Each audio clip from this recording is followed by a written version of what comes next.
This is NR2003 Predicts. Using constantly updating ratings, we determine where Monster Energy NASCAR Cup Series drivers will place at any given track any given week. Standard disclaimer, this video is for entertainment purposes only, using the process of artificial intelligence, and should not be used in the process of gambling. So here's how it works. We update drivers' ratings week by week as we go throughout the Monster Energy NASCAR Cup Series schedule. We run a 100% simulation with normal tire wear and fuel consumption. Qualifying results match what the drivers actually ran in real life. Because qualifying data can't be arranged at the same time as forcing cautions, stages will not be enforced throughout these races. And weather used reflects the real-time data based on the actual start time of the race. It's William Byron and Brad Keselowski on the front row. Green flag flies for the Southern 500.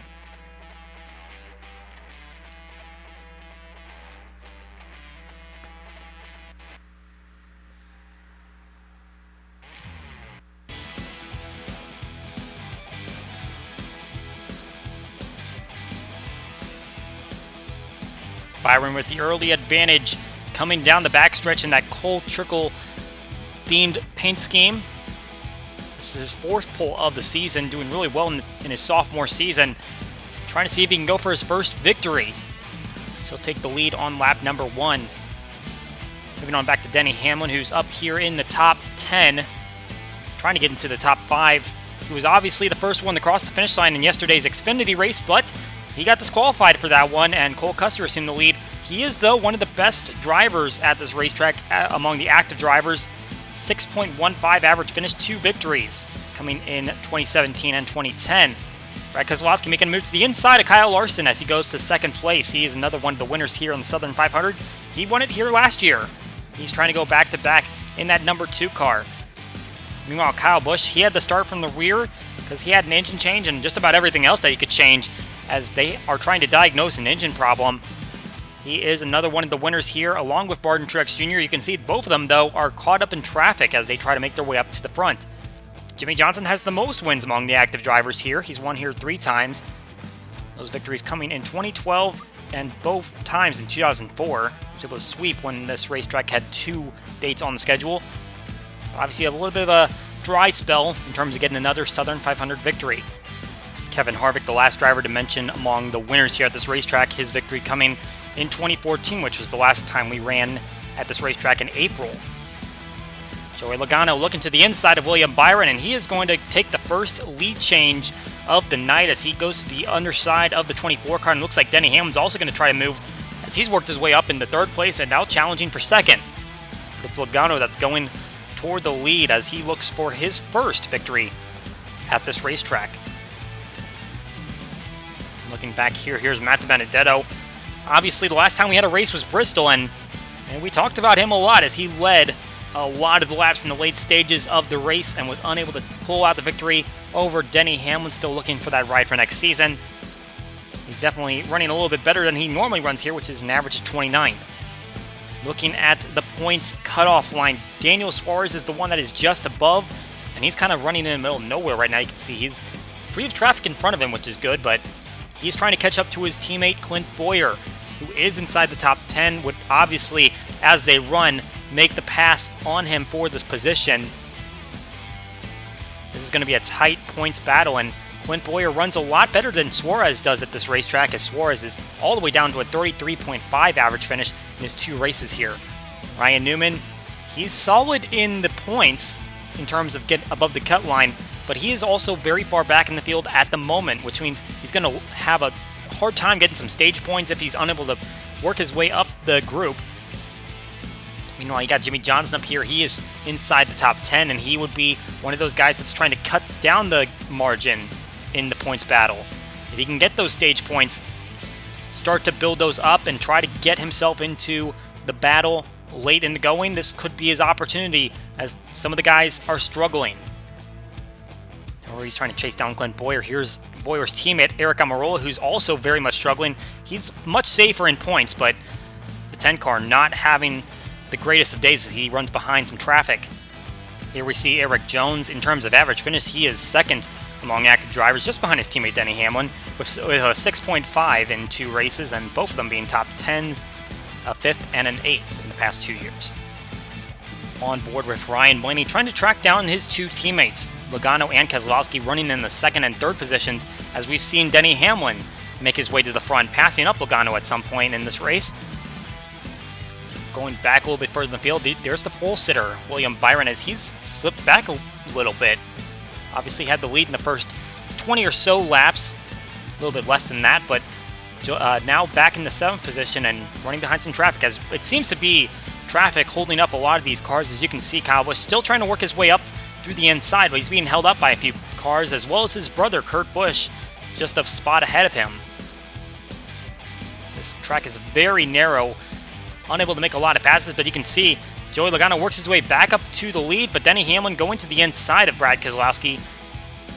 He'll retake second place as Ryan Blaney is no longer has any traffic between him. He will, though, be the first one to come on the pit lane, trying to see if he can start to make those tires work out well for him. There's a lot of wear and tear here, as we see David Reagan trying to avoid Denny Hamlin going down the pit lane. He's going to scrape the wall, and he's going to stay there. He's riding the entire wall all the way around turns 3 and 4. Going to really bang up those doors. Logano and Keselowski now down to pit lane, but it looks like Blaney coming down a little bit earlier for some tires, because the tire wear is so great and the time of lap drops so much on this racetrack.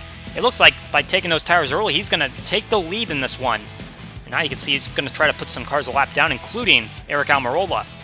Meanwhile, Denny Hamlin, as he's catching up, Blaney's in the traffic, and Hamlin's just going to get to the tail end of that, trying to see if he can work his way around the traffic and catch up to the 12 car. That is not Sterling Marlin you're looking back at. That is Landon Castle running the familiar Sterling Marlin scheme. And he's actually having a solid day, and it looks like he might have taken an early pit stop to get the strategy to get himself up a few spots in the grid.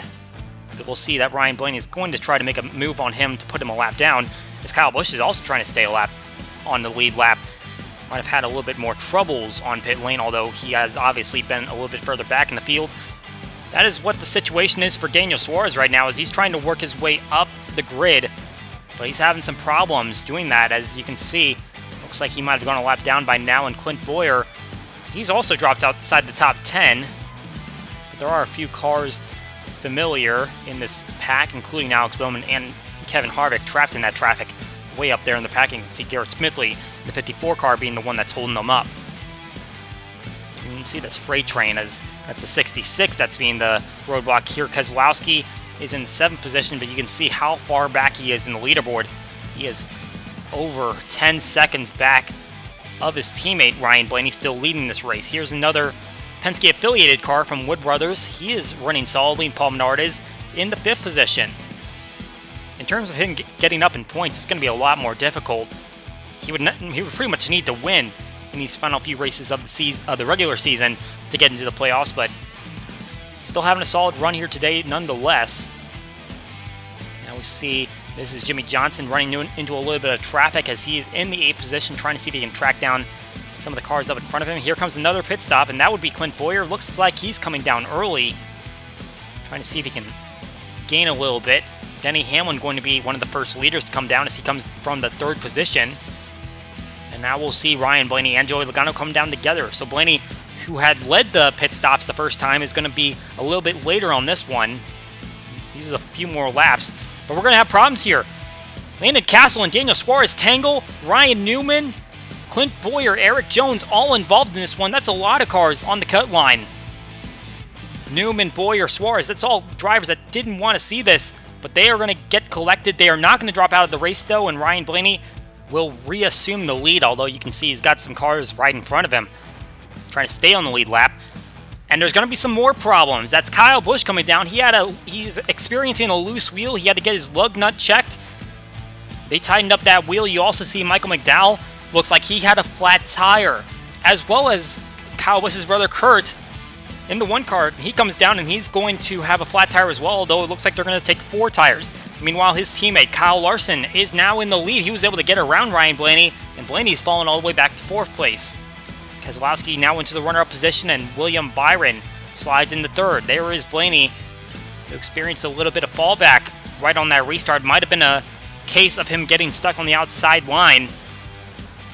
But at the moment, no spots for position behind him being up for sale, and William Byron, his closest competition, up in front of him. Here comes Joey Logano making a move to the inside of Kevin Harvick, although neither of those drivers are in the top 10. It looks like that 10th spot belongs to Denny Hamlin just in front of them as they try to stay on the lead lap, but currently at the moment they have no traffic.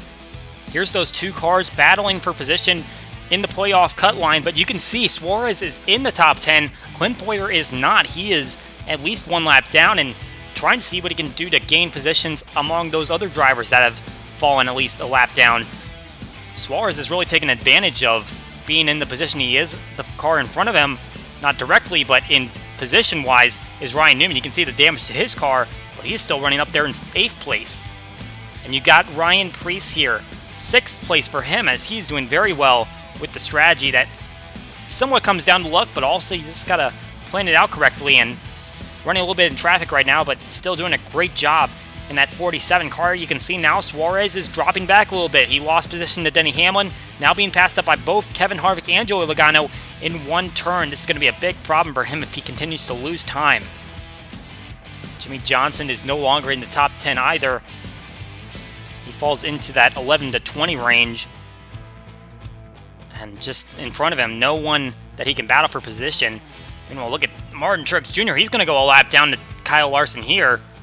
And Keselowski going to pass him up as well, as he is up there on that outside line. And William Byron trying to make a fight to get past him as well, and he's unable to clear him.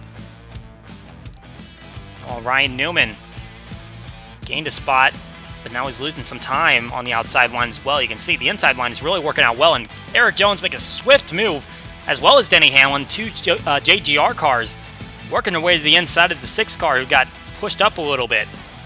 Here comes Ryan Blaney back to pit lane, taking the early strategy once again as he comes from the 4th position.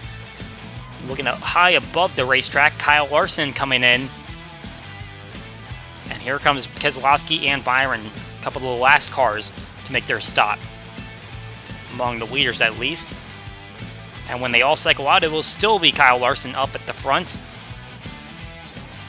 And it will still be Keselowski, Byron, and Blaney trailing. So not really a change in position based on the strategies they took. Joey Logano traps behind the 77 car of Reed Sorensen as he is still in the 5th position. That puts all 3 of the Penske cars up there in the top 5. Meanwhile, Truex Jr. still trying to battle for position. However, he's having a little bit of trouble with the traffic, and looks like none of the cars in front of him are for position. So really just trying to ride around and at least try to get by these other cars. Kyle Busch trying to make his ground back up after having that loose wheel situation. Lost a lap or 2 in that case, but now trying to work his way back up the field. Meanwhile, Paul Menard, not sure what happened to him, but he has fallen out of the top 10 as well. You can see he's behind Kyle Larson. At this point, he might be 2 laps down. Here comes Keselowski and Kyle Larson on the outside line. His cars are making their way to the inside, including McDowell and Eric Almirola. And here comes Keselowski, swiftly moving to the inside, and the 2 car going to take the lead away from the 42. Kurt Busch also getting to the inside from the 42. Meanwhile, trouble here. Alex Bowman turned Eric Jones into the safer barrier, going to spin him around in turn number 3. And he stalls in the racetrack, but that's not where this problem's going to end. Kyle Larson, not sure if he's coming to pit lane, just trying to make an evasive move, but he slams into the 20 car, running in the 2nd position. Daniel Hemrick also with some contact on his front end, and that is going to take both the 42 and the 20 out of the race, the first DNFs here at Darlington. They'll get the race restarted, and Keselowski out in front of his teammates. Blaney, Byron in between them and Logano. You can see the pack is building up right here. There's a lot of slow cars and traffic. Here comes Kyle Busch up that inside line, though. He is trying to make a move for extra positions. He's been in the back for most of this race, just with the engine problems and the pit lane trouble, but he is still trying to go for a top 10 finish at least. Here's someone that's running much better than they typically do. BJ McLeod in the 51 car has a very solid run going in the top 20. Very surprising, could be attributed to pit strategy, but he is there nonetheless. Meanwhile, here comes the 41 car. He is sliding back some positions still and trying to make sure that he maintains a gap over Clint Bowyer, who is very far back in the field. Meanwhile, Matt Tifft, he's another top 20 driver at the moment, chasing down Kyle Busch for a position. Very good for him. as he's been very far back in the standings so far. William Byron, the pole sitter, chasing down Ryan Blaney for a position. The top three run uninhibited at the moment, as do the next two down. Kevin Harvick and Joey Logano, after they finally got around their own traffic. They're driving each other and trying to see if they can catch up. As you can see, the top three starting to get into some traffic. But it looks like Keselowski finally got around it, and he is going to leave Blaney and Byron in the dust, at least for now, until they catch back up to some more traffic. Matt Tiff's going to be the first one to come down pit lane, and it looks like Clint Bowyer is going to follow. You can see the damage on Boyer's right side, and he's obviously made some contact with the wall today. Here comes William Byron down, going to try to see if he can get an edge. And here comes the top three at the time. Keselowski, Harvick, and Logano. And it's going to come out with Harvick in front of the two car, as well as Logano, who was behind him already. But this has turned into a three-horse race, at least until they catch in the traffic. Blaney still within earshot, riding on board Denny Hamlin with Martin Truex Jr. in his mirror, trying to get around that traffic and obviously trying to redeem himself from the disqualification in the Xfinity race yesterday, but it doesn't look like it's going to pan out. And Logano looking to the inside of Harvick, getting into the very late stages of this race, around 20 laps to go, and Logano going to the inside, trying to go for his first victory here at Darlington. It's a tight battle side by side going down the front stretch. Into turn number one they go, and Logano breezes right by Harvick, and Keselowski, his teammate, going to try to make the same move. While Ryan Blaney has fallen back, he's about 4 seconds away from that lead group. William Byron is just behind him with Chris Buescher between the two. Blaney still looking for that first victory of the season. We're going to have a little bit of a mechanical problem here. J.J. Yeley drops off the pace really suddenly and is in front of the lead group, which includes Logano as they run in traffic anyway. Kevin Harvick now looking to try to get around some of this traffic as David Reagan back in the wall. He's already been there one time before, and another serious contact for David Reagan. But Harvick trying to catch back up to the 22 car. A little bit of a gap between the two, but Logano still runs in traffic. McDowell in front, Newman behind. Here comes the white flag. Logano looking to the inside of McDowell, going to force his way underneath him.